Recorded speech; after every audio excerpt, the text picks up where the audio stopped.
తెలుసుకుందాం. పరిశుద్ధ లేఖనంలో నుండి హెబ్రీలకు రాసినటువంటి పత్రిక భాగము 12వ అధ్యాయము 1-2 వచనాలు చదువుకుందాం.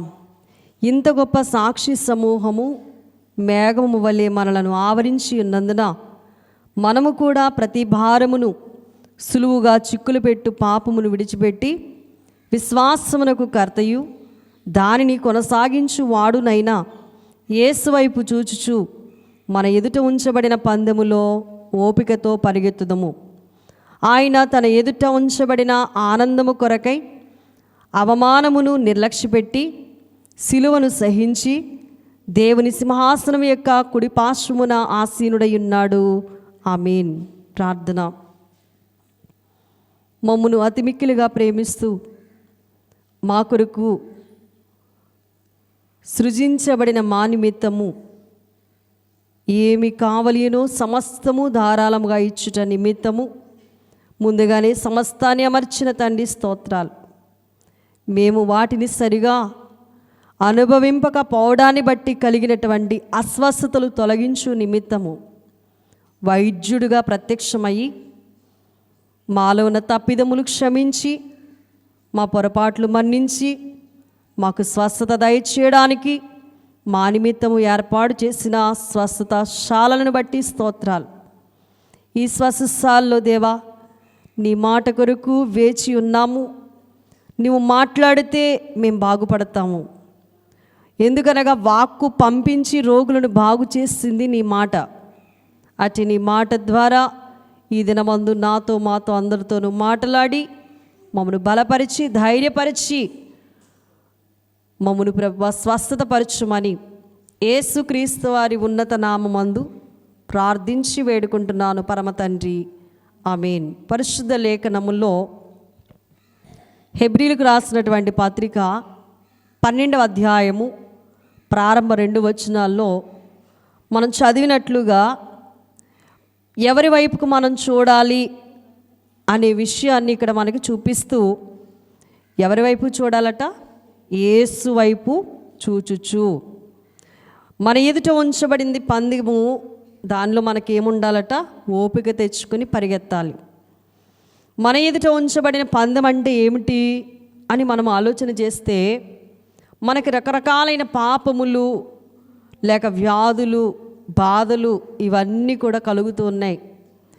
కారణం ఏంటి అని అంటే మనము చేసే పద్ధతులు సరిలేక, మనం చూసే చూపులు సరిలేక, మనం తినే తిండి సరిలేక, దేవుని యొక్క మాటను నిర్లక్ష్య పెట్టడాన్ని బట్టి కలిగే అనార్థాలే ఇవన్నీ కూడా. అవునంటారు కాదంటారండి? దేవుడు చెప్పింది చెప్పినట్లుగా చేస్తే ఎటువంటి అనారోగ్యములు ఉండవు, ఏ కష్ట నష్టాలు కూడా ఉండవు. దేవుడు కలుగజేసినప్పుడు సమస్తాన్ని కూడా మంచిదిగాను శ్రేష్టమైనదిగాను చక్కనిదిగాను మనందరికీ సౌఖ్యకరముగాను సమృద్ధివంతంగాను కలుగు చేశాడు. కానీ ఏది కూడా హానికరమైనది ఆయన కలుగు చేయలేదు. ఈ రోజున ఒక వ్యాధి వచ్చి హాని తెచ్చిపెట్టింది అని అంటే మనలో ఉన్న లోపమే కానీ దేవునిలో ఎటువంటి లోపము లేదు. ఇది తెలుసుకున్న నాడు మనం ఎవరి వైపు చూడాలంటే యేసు వైపు చూడాలట. మనం ఎందుకు ఆయన వైపు చూడాలంటే ఆయనను చూస్తే అంతా కూడా సరవుతుంది కాబట్టి ఆయనని మనం చూడాలి. తెలిసో తెలియకో పొరపాట్లు చేశాము, ఆ పొరపాట్ల వల్ల అనార్థం వచ్చింది. ఇప్పుడు దాని యొక్క నష్టము నుండి మనం తప్పుకోవాలంటే ఒకటే పరిష్కారం. మనం అందరము చూడవలసింది ఎవరి వైపు? ప్రభు వైపు చూడాలి.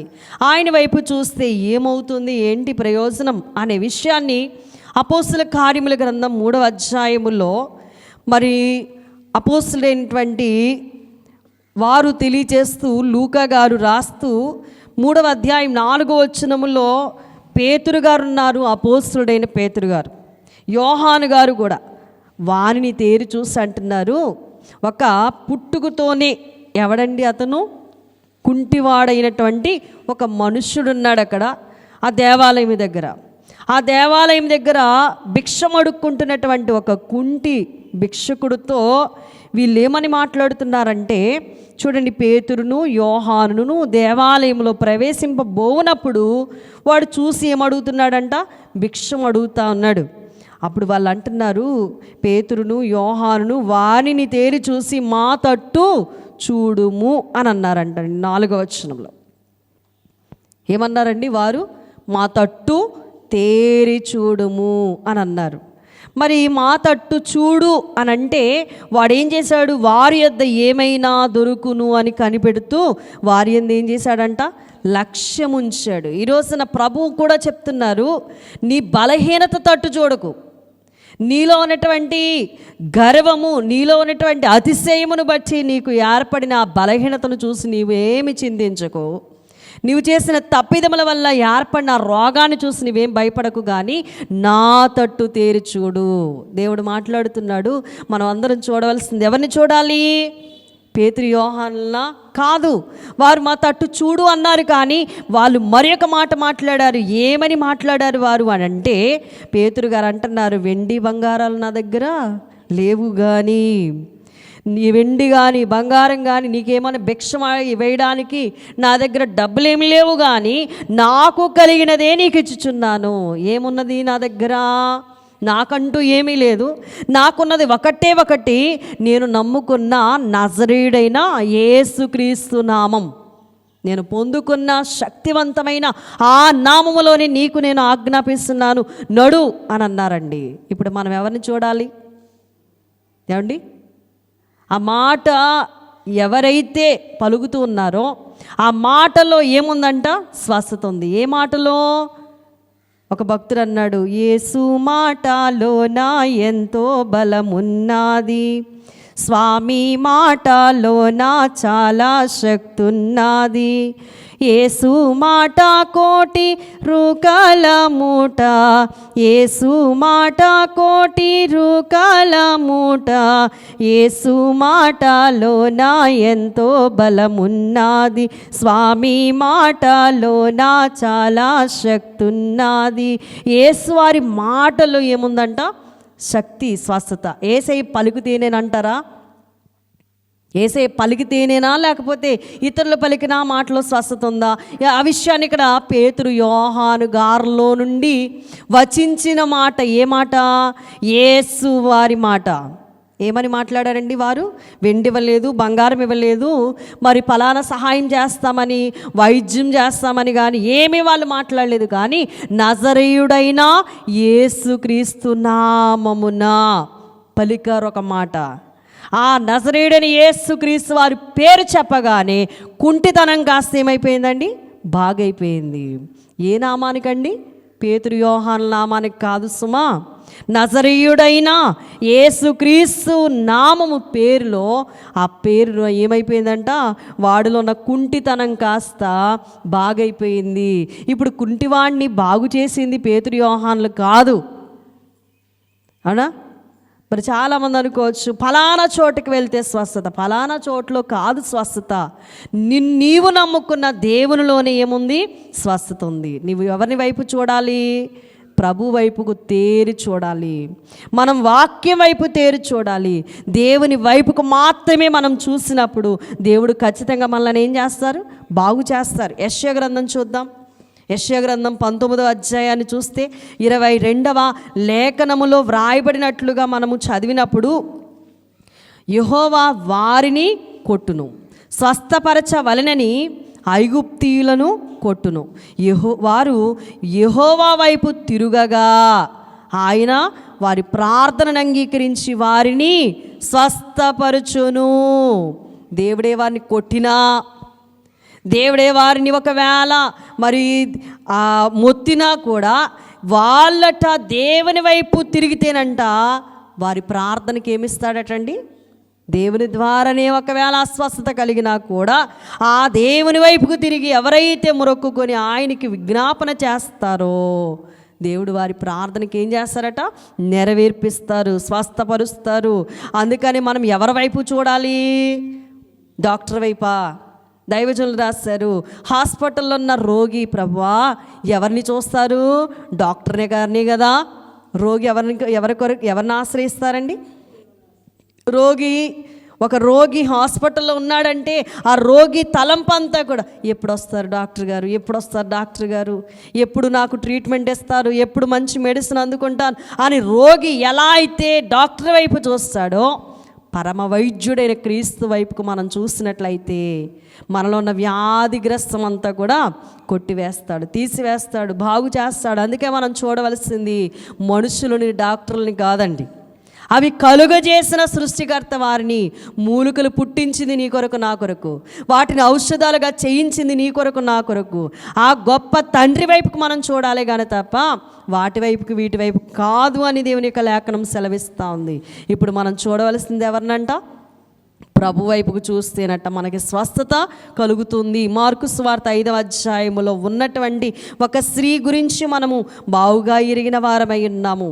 ఈ మార్కు సువార్త 5వ అధ్యాయము 25వ లేఖనములో నుండి ఒక స్త్రీ మనకి కనబడతా ఉంటారు. 12 సంవత్సరాల నుండి కూడా ఆమెకి ఏ రోగం అటండి? రక్తస్రావ రోగం కలిగింది. ఆ స్త్రీ అనేక మంది వైద్యులను సంప్రదించింది, ఎన్నో తిప్పలు పొందుకుందట. తనకి కలిగిందంతా కూడా ఏం చేసిందండి? వ్యయము చేసుకోవడం. అంటే చాలా డబ్బులు ఇసిరింది పాపం. ఎంత మాత్రం కూడా ఏమి లేదంట, ప్రయోజనం లేని పరిస్థితి. ఇంకా ఏమైపోయిందంటే సంకటపడెను, అంటే ఇంకా వ్యాధిగ్రస్తురాలు అయిపోతాను. ఆమె యేసును గూర్చి విన్నదంతే. చాలామందికి కొన్ని మాటలు ఎక్కువ, చాలామందికి ఎక్కువ. కానీ ఆమె యేసుని గురించి విని ఏం చేసిందంటే, నేను ఆయన వస్త్రం మాత్రమే ముట్టినా బాగుపడుదును అని అనుకుంటుందంట. జన సమూహంలో ఆయన వెనుకకు వచ్చిందట. ఆయన వస్త్రాన్ని ఏం చేసిందండి? ముట్టేసుకుంది. ఎవరిని ఆశ్రయించింది? విన్నదంతే. విన్న మాట ఎక్కడికి ఎవరికి ఏం చెప్పలేదు. కానీ ఆమె డైరెక్ట్గా వెళ్ళి ఏం చేసిందంటే ఎవరిని సంప్రదించలేదు. ఇప్పుడు ఒక రోగము, ఒక వ్యాధి వచ్చిందంటే చాలామంది నలుగురిని సంప్రదిస్తారు. ఏ డాక్టర్ గారు పని అవుతారు? ఏ డాక్టర్ దగ్గరికి వెళ్తే ఈ యొక్క మరి జబ్బుకు పోతుంది అని చాలామందిని ఆశ్రయిస్తారు. కానీ ఇవి ఎవరి ప్రమేయము కోరలేదు, ఎవరి దగ్గరికి వెళ్ళి అడగలేదు. ఏం ఇలా చేయాలనుకుంటున్నాను, చేయడం కరెక్టా కాదా అని కూడా ఎవరిని ఆమె సంప్రదించలేదు. కానీ డైరెక్ట్గా ఆమె ఏం చేసిందండి? జన సమూహములలో ఆయన వెనుకకు వచ్చంట ఆయన వస్త్రాన్ని ముట్టింది. ముట్టొచ్చా? ఇంకా ఎవరినైనా మన లాంటి వాళ్ళని అడిగారనుకోండి, ఏమ్మా అలాంటి బలహీనత ఉన్నప్పుడు అసలు పరమాత్ముని వస్త్రం పట్టుకోవడానికి మనం ఏ పార్టీ వాళ్ళం పట్టుకోకూడదు అంటారు. అందుకని ఎవరిని అడగలేదు, అది తప్పో ఒప్పో కూడా తెలియదు. కానీ ఆమె తీసుకున్న నిర్ణయం చొప్పున ఆమె ఏం చేసిందంటే వెనక్కి వెళ్ళిందంట, ఆయన వస్త్రాన్ని ముట్టుకుంది. కుసుమారోగి అయినా కోమాలి యొకారుని రసమైపోవచ్చు మిగులా వ్యసనా పడుచుండెన్ బసవిడచి దారిలో ప్రభు యేసు నింజుడా నిసుమంతైనా సందే హింపాదాయే. కుసుమరోగి అయిన ఒక కోమలి ఏం చేసిందటండి? యేసువారి యొక్క వస్త్రాన్ని ముట్టి బాగుపడింది. ఎవరిని ఆశ్రయించలేదు. వెంటనే ఆమె రక్తధార కట్టింది కాబట్టి తన శరీరంలో ఆ బాధ నివారణ అయినదని కూడా ఆమె గ్రహించుకుంది.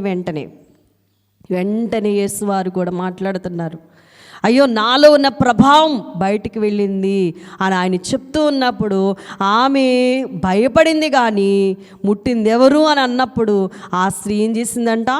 ఆ కార్యం చేసిన ఆమెను కనుగోవాలని ఆయన చుట్టూ చూస్తూ ఉన్నాడు. అప్పుడు ఆ స్త్రీ అట తనకు జరిగింది ఎరుగట భయపడి ఏం చేసిందమ్మా? వణుకుతూ వచ్చిందట. ఆయన ఎదుట సాగిలిపడిందట. ఆ సంగతి అంతా కూడా ఆయనతో చెప్పిందండి. అప్పటి వరకు చెప్పిందా? చెప్పలేదు. ఆమె ఏమైతే అనుకుందో అది చేసే తీరింది. ఇంకొకరి ప్రమేయం మనకు అవసరం లేదు. ఇంకొకరిని ఆశ్రయించే విధంగా దేవుడు మనల్ని ఉంచలేదు. కారణం ఏంటంటే మనుషులను ఆశ్రయించుట కంటే యెహోవాను ఆశ్రయించుట మేలు. ఆ మేలేంటో మనం పొందుకోవాలి కానీ తప్ప మనుషుల్ని ఎందుకు ఆశ్రయించడం? రాజులను ఆశ్రయించడం కంటే యెహోవాను ఆశ్రయించడమే మేలు. ఆ మేలు వెతుక్కోవాలి కానీ తప్ప ఆ ప్రమేయం మనకెందుకు? కాబట్టి ఆమె ఏం చేసింది అని అంటే ఎదుటికి వచ్చింది, సాగిలి పడింది, తన సంగతి అంతా చెప్పింది. అప్పుడు వెంటనే ప్రభు అంటున్నారు, కుమారి నీ విశ్వాసము నిన్ను స్వస్థపరిచెను, సమాధానం గలదానవైపో, నీ బాధ నివారణ అయింది, నీకు స్వస్థత కలిగింది అని అనగానే ఆమె ఎంత సంతోషించి ఉంటుంది. ఇప్పుడు ఆమె ఎవరిని చూసిందండి? తన ఇంట్లో వారిని చూస్తుంటే, తన యొక్క ప్రక్క వారిని చూస్తుంటే కనుక అక్కడ కార్యము సఫలమయ్యేది కాదు. ఒకడొకడు అంటాడు, ఇంకొకటి అంటాడు, అవునా కదండి? కానీ ఆమె ఎవరిని ఆశ్రయించలేదు, యేసు వైపు చూసింది. ఆయన వచ్చాడని విన్నది, విని వెంటనే ఆమె వెళ్ళింది, పొందుకున్నది. అలాంటి స్థితిలో మనం కూడా ఇప్పుడు ఎవరిని చూడాలంటే ప్రభువైన క్రీస్తును మాత్రమే చూడాలి. లూకా సువార్తలో కూడా ఒక స్త్రీ కనబడుతున్నారు, 13వ అధ్యాయములో మనం ఎరిగిన వారము. ఈమె గురించి కూడా 10వ వచనము నుండి మాట్లాడుతూ ఉన్నప్పుడు ఆమె యొక్క పరిస్థితి కూడా నడుము వంగిపోయిన స్త్రీ. ఇక్కడ ఆమెకు కూడా ఏమొచ్చిందంట? విశ్రాంతి దినమందు ఆమె సమాజ మందిరములోనికి వచ్చింది. ఆమెకి ఎన్ని సంవత్సరాల నుండటండి ఆ వ్యాధి అంటే 18 సంవత్సరాలు కూడా. దయ్యం పట్టుకుని ఆమె ఏం చేసిందంటే నడు అని వంచేసింది. చాలామందికి అర్థం కాని పరిస్థితులు ఏంటంటే కొన్ని బలహీనతలు దయ్యం కల్పిస్తూ ఉంటుందండి. వాస్తవానికి మనకు తెలియనటువంటి బలహీనతలు ఎందుకు అంతకాలం పడుతుంది, దీర్ఘకాలం ఉండిపోతున్నాయి అంటే సాతానుకు నువ్వు చనువివ్వడాన్ని బట్టి సాతాను కొన్ని పర్యాయములు ఏం చేస్తుందంటే దీర్ఘకాలంగా వ్యాధిని పంపించి ఆ వ్యాధి నుండి నివారణ కాకుండా కురంగా చేస్తాడు. ఈమె దేవుని కుమార్తె అయినప్పటికీ కూడా దయ్యం ఏం చేసిందంట? ఆ ఆత్మటండి ఆ స్త్రీని ఆవరించట, ఆ స్త్రీ యొక్క నడుని వంచేసింది. ఒక విషయం బైబిల్ గ్రంథంలో రాయబడి ఉంటుంది, ఏమనంటే ఒక్క పర్యాయము సాతాను పట్టినప్పుడు విడుదల కొరకు దేవుణ్ణి మనం ఆశ్రయించాలి. ఒకవేళ దేవుని ఆశ్రయించిన తర్వాత ఆ దయ్యం వెళ్ళిపోయిన తర్వాత ఆ ఇల్లు ఎలా ఉండకూడదట? ఖాళీగా ఉండకూడదటండి. హృదయం ఎలా ఉండకూడదండి? దేవునికి ఇవ్వాలి. కానీ హృదయాన్ని ఒకవేళ మరి ఖాళీగా ఉంచుకున్నాం అనుకోండి, దేవుడు లేకుండా చేసుకున్నాం అనుకో, మరలా తనకంటే చెడిపోయిన 7 దెయ్యాలని పట్టుకొని ఏం చేస్తుందంట? మనిషిలో నివాసం చేస్తుందట. ఈ 18 సంవత్సరాలు కూడా ఈ స్త్రీని ఆమె ఏం చేసిందంటే దయ్యము వంచేసిందండి. సరిగా నిలబడ్డం లేని పరిస్థితిలో ఆమె ఉంది. అయితే 12వ వచనంలో యేసు ఆమెను చూశారు, రమ్మని పిలిచారు. ఆమెట నీ బలహీనత నుండి విడుదల పొంది ఉన్నామని ఆమెతో చెప్పారు. ఆమె మీద చేతులు ఉంచగానే ఆమె ఏం చేసిందండి? చక్కగా నిలబడింది. రమ్మనగానే ఆమె వచ్చుటలోనే ఆమె విశ్వాసం ప్రదర్శించింది. అమ్మ రా అనగానే ఆమె ఏం చేసిందండి? వచ్చింది. మనం కూడా ప్రభువారు పిలుస్తూ ఉన్నారని మనం ఎరిగి మనం వస్తే గనుక దేవుడు ఖచ్చితంగా మనకేం చేస్తారు? బాగు చేస్తారు. అందుకని ఆమె యేసువారి వైపుకు చూసింది, ఆయన మాట విన్నది, వెంటనే ఆమెకి ఏం పొందుకుందట? స్వస్థత పొందుకుంది. అపోస్తల కార్యముల గ్రంథములో ఉన్న మరి యొక్క వ్యక్తిని గురించి మనం చూస్తే 9వ అధ్యాయములో 33 నుండి మరి యొక్క సహోదరుడు మనకు కనబడతా ఉంటారు. 9వ అధ్యాయము 33 నుండి మనం చూస్తూ ఉంటే మరి అక్కడ కూడా పక్షవాయువు కలిగినటువంటి 8 ఏండ్ల నుండి, ఎన్ని సంవత్సరాలు అటండి? పక్షవాయువుతో 8 సంవత్సరాల నుండి కూడా మంచం పట్టాడటండి ఐనేయ అనే ఒక మనుష్యుడు. ఈ వ్యక్తి దగ్గర ఎవరున్నారంటే అప్పటి కాలంలో ఉన్నటువంటి అపోస్తలుడైనటువంటి పేతురు గారు. ఆ పేతురు గారు అంటున్నారు, ఐనేయ యేసుక్రీస్తు నిన్ను స్వస్థపరుచుచున్నారు, నేను నిన్ను బాగు చేస్తున్నాను అన్నారా? అనలేదు. యేసుక్రీస్తు వారు నిన్ను స్వస్థపరుచుచున్నారు, నీవు లేచి నీ పరుపు నీవే పరుచుకో అని అతనితో చెప్తే వెంటనే అతడు ఏం చేశాడట? లేచాడు. చూడండి ప్రియులారా, లుద్దలోను షారోనులోను కాపురమున్న వారందరూ అతన్ని చూసి ప్రభు తట్టు తిరిగిరి. కొంతమంది ప్రభు తట్టుకు తిరగడానికి కొన్ని వ్యాధులు ఏమవుతాయంటండి? నివారణ అవుతాయటండి. చాలామంది అనుకోవచ్చు అందరూ రోగగ్రస్తులు అయితే అందరూ బాగుపడిపోవచ్చు కదా, యేసు ప్రభు వారికి ఎందుకు ఇలాంటి మరి స్వార్థం, అందరినీ బాగు చేయొచ్చు కదా అని అనుకుంటారు. కానీ విశ్వాసిని పసిగట్టే విషయంలో దేవుడు తన బిడ్డలుగా మార్చుకునే విషయంలో కొందరిని బాగు చేశారు, కొంతమందిని అలాగనే ఉంచారు. కొన్ని సందర్భాల్లో చూస్తే సారేపతు విధవరాలు అని మనకు బైబిల్లో రాయబడి ఉంది. అప్పటి కాలంలో విధవరాలు ఎవరు లేరంటారా? ఆ విధవరాలే ఉందంటారా? అక్కడ కార్యం జరిగించడానికి ఆ విధవరాలని దేవుడు వాడుకున్నాడు. ఒక వ్యాధిని బాగు చేస్తున్నాడు అని అంటే అక్కడ కార్యం చేసుకోవడానికి, దేవుడు గొప్ప కార్యాన్ని జరిగించడానికి ఒక వ్యాధి నుండి అక్కడ విడుదల పొందితేనే అక్కడ దేవుని నామానికి ఏమొస్తుంది? మహిమ. అలాగను కొన్ని వ్యాధులు పోతా ఉన్నాయి. మరి కొన్ని వ్యాధులు ఇట్టే పోయినవి ఉన్నాయి. కొన్ని దీర్ఘకాలముగా ఉన్న వ్యాధులు కూడా ప్రభు మాట వింటూ వింటూ వింటూ పోయినవి కూడా ఉన్నాయి. అలా అని చెప్పి యేసు ప్రభు రోగులకు మాత్రమే వైద్యుడు కాడండి. మనం బాగా అర్థం చేసుకోవాల్సిన విషయం ఏంటంటే, రోగులను మాత్రమే స్వస్థపరచడానికి ఆయన ఈ లోకంలోనికి రాలేదు.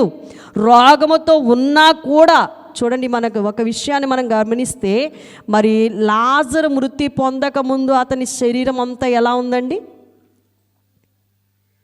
లాజరు శరీరం అంతా కూడా ఎలా ఉందంట? కుక్కలు వచ్చి నాకే అంత భయంకరమైన పరిస్థితిలో ఉన్నప్పుడు దేవుడు అతన్ని బాగు చేసి తీసుకెళ్ళాలి కదా.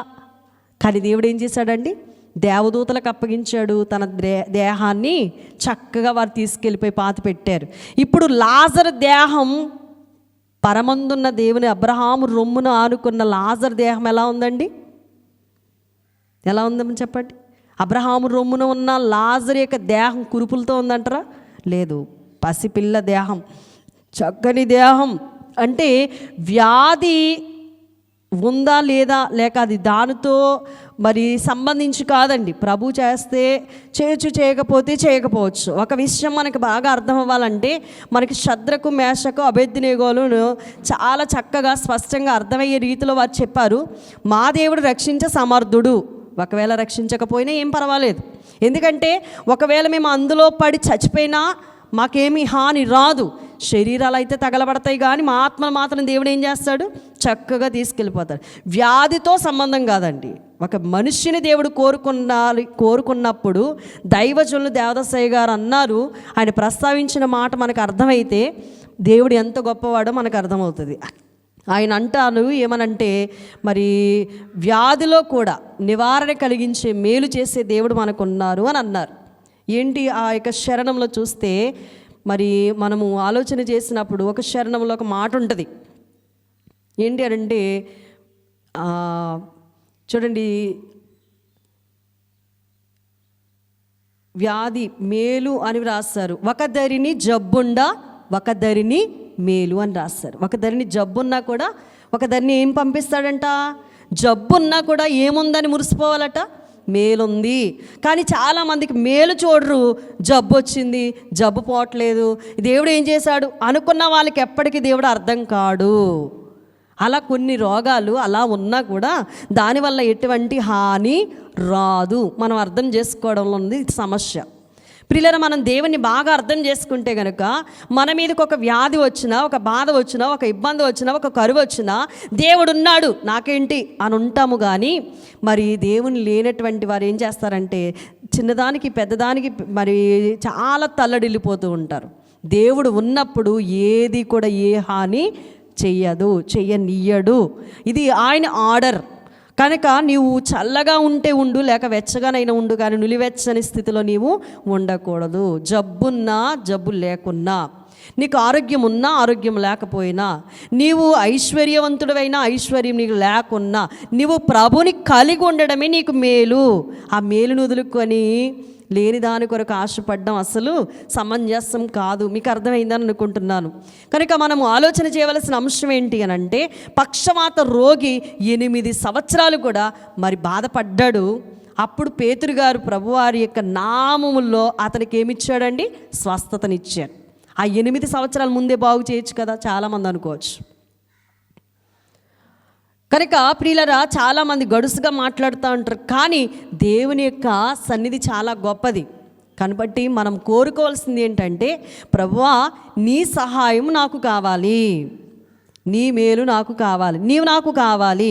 అందుకే సాధు సుందర్ సింగ్ ఇలాగున ప్రార్థన చేశారు, ప్రభువా పాతాళంలోనైనా ఉంటాను, నాకు ఇష్టమే, అక్కడ నీవు ఉంటే అని అన్నారు.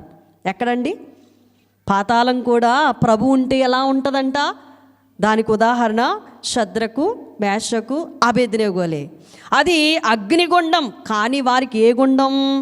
హాయినిచ్చేటువంటి, ఆనందాన్ని ఇచ్చేటువంటి, మహా సంతోషకరమైనటువంటి ప్లేస్గా దేవుడు దాన్ని మార్చేశారు. ఆయన ఉన్నాడు కాబట్టి.